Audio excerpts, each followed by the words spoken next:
Hi everybody, I'm Kelley Harrell and you're listening to What in the Weird. The weekly rune came out this morning, yesterday, for those who are subscribed through Patreon, and if you want to check that out and show your support for the weekly rune, you can search for it on patreon.com, and thank you for doing that.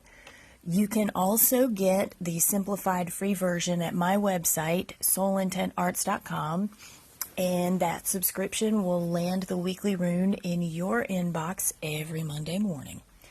The image of the rune cast, which is, kind of my interpretation of what the runes are, the runes themselves, it's always on my Instagram account, which is Kelley Soul Arts, and it's also on the blog posts themselves at Soul Intent Arts.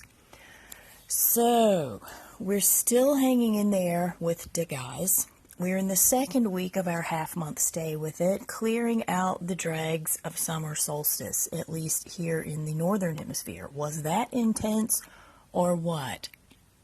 Here's the thing about Dagaz that doesn't get talked about much at all, and that is, drumroll, I don't have a drumroll, but Enlightenment stink, which if you're in the South, that would be Enlightenment stank, meaning southeastern United States. What is she talking about now?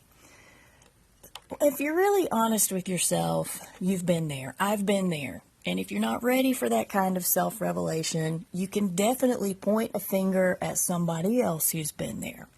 They're the person who's had a profound spiritual experience and they can't shut up about it. And they assume that nobody else in the entire history of the world has ever had that wisdom birthed upon them, that people who haven't had that experience are beneath them, that people who aren't enlightened couldn't possibly understand, or that clearly, because this divine revelation has so imparted on this person, they're suddenly healed and finished with all manner of personal or even spiritual growth. You know who I'm talking about. You've met that person. You've been that person. Whether you can see it is not the point. I have been that person. I live it out loud in real time. I'm not afraid. I did it. But here's the thing. I know better now. Isn't that always the thing? When you know better, you do better. Thank you, Maya Angelou. As annoying and egocentric as it is, Enlightenment stink is a trait in the evolution of human maturity. And that's the catcher. It's part of a process. Enlightenment serves to indicate that you just got started. It indicates that you're on to something. It's not an end. It may answer some deeply sore questions, but any real enlightenment is going to unearth as many or more questions. And that is the crux of Dagaz. In the runic calendar, it marks the end. It is the last rune in that sequential ordering.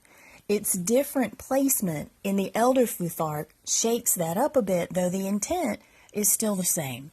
And if you don't know what I mean by the difference in placement, check out the episodes that I did last month on Othala, and that will explain that a bit better. The wisdom that Dagaz brings is, so what? So you got to the top of the mountain. You learned what the gods had to say. You found your calling. X marks the spot. # you are here. So what? Big whoop. And I'm not saying don't celebrate your growth. I'm not saying you aren't the shit, because you are. Enlightenment is hard. True commitment to a path of revelation is hard. And anybody who says that it isn't, well, they stink, or something's wrong. They're not really doing what they say they're doing. What I'm saying is don't get caught up in it. Don't jade yourself into thinking you're done, because that's when life really hurts. The wisdom of the holiest of holies always reaches a cul-de-sac, where it can either sit in that sacred spot at the top of the mountain and stew in how awesome it is, and we know people who have done that, or it eventually gets bored when that enlightenment turns into the ho-hum that everything eventually does. It seems so impossible to conceive that in the moment, in the passion of discovery, of enlightenment, when suddenly your cosmology clicks and everything makes sense and questions you had are answered. It seems impossible to conceive that that information would eventually not just become boring and not satisfy you anymore. It may stop being true. Eventually, enlightenment becomes an 8-track tape. Google that if you have to. But what happens after you receive enlightenment and you sit in that cul-de-sac at the top of the majestic mountain and you decide it's not enough? What happens when it doesn't inspire you anymore? That's the moment you have to be careful of. You go back down the mountain. You descend back to everyday life where the rest of us are, living, working, paying the bills. It doesn't mean that you have to leave your radiant wisdom behind. In fact, the job of enlightenment is to bring it back down the mountain with you while you're paying the bills and scraping sweet potatoes off the bathroom switch plate. Your job is to bring that enlightenment back down the mountain and give it to community in a way that's not about you. That is the job of enlightenment. That's why all the bother. The big cosmic joke of it all, of Dagaz, is that after you get all of that finished, after you turn yourself inside out, you put all your stuff down, you have the crisis, you have the initiation, you have 5 or 6 more crises, you realize you're not the shit and that you are the shit all at the same time, and then you have to do it all over again. That's what happens when you're the last rune in the runic calendar. It's hard to grok that when in the throes of euphoria, the big whoop for all of this is you get to do it all over again. The enlightenment euphoria will subside. It will give way to the mundane again. You will hurt. There will be things you don't know and you can't figure out. For some people, there's even enlightenment remorse, such that they're so emotionally crippled by the experience around coping with enlightenment and how it requires them to change their lives or themselves, that it undoes the wisdom that was actually imparted by the enlightenment. For others, they hold themselves to the fire. Masochistic enlightenment stink. They try to catapult themselves into ordeal again and again. When I hear people say that they want somebody to tell them how to jumpstart a Kundalini awakening, hello, Thurisaz, I step away quickly.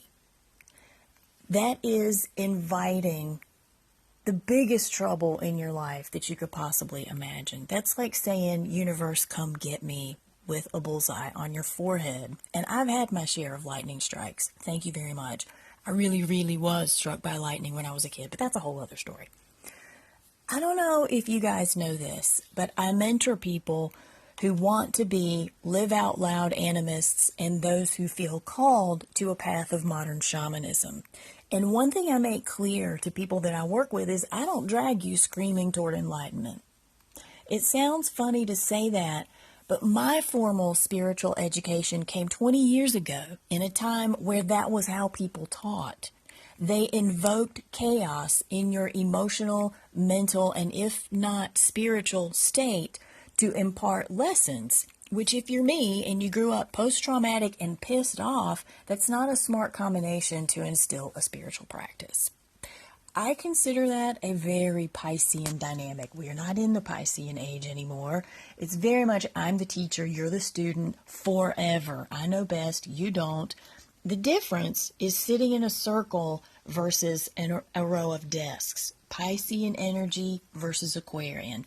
Berkana versus Sowalu. It's just not my style.